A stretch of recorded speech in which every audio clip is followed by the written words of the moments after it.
ফকির বাবার কাছে আমাকে তাড়াতাড়ি যেতে হবে। একমাত্র ফকির বাবাই পারে আমাকে এই সমস্যার সমাধান দিতে। তাড়াতাড়ি পাও চালিয়ে আমাকে যেতেই হবে, যত কষ্টই হোক।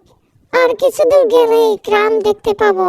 আজান তো দিয়ে দিল, যায় তাড়াতাড়ি। আজকে আবার নামাজে না হলে দেরি হয়ে যাবে। ওদিকে আবার ডাইনি তার আসার কথা, তারও কোনো খোঁজ নেই। ওই তো মনে হচ্ছে দেখা যাচ্ছে ডাইনিটাকে, যাই কাছে যাই, দেখি কি হয়েছে ওর এত জরুরি তলব। কি হয়েছে তোমার, আমাকে ডাকলে যে? ফকির বাবা, আমি অনেক বড় একটা বিপদে পড়েছি। এখন আপনি আমাকে বাঁচান, না হলে ও আমাকে ধরে নিয়ে যাবে। কে তোমাকে ধরে নিয়ে যাবে দেখি, আমাকে বলো।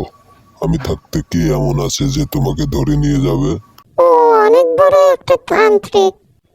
একদিন আমরা দুই বোন বসে থেকে গল্প করতে লাগছিলাম, তখন ওই তান্ত্রিকটা আমাদের সামনে দিয়ে হেঁটে যাচ্ছিল। হঠাৎ সে দাঁড়িয়ে আমাদের বলল, অনেক খোঁজার পর আজ দুইটা পেতনি পাইছি। আজকে তোদের ধরবো আর ধরে নিয়ে যে তোদের দিয়ে আমি সাধনা করবো। হা হা হা।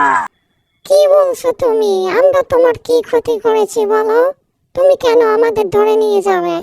এই দেখ তাহলে এবার আমি তোদের কি অবস্থা করি। হা হা হা হা। তোদের আর বাঁচিয়ে রাখবো না। থাক তুই, তোর বোনকে নিয়ে আমি চলে গেলাম।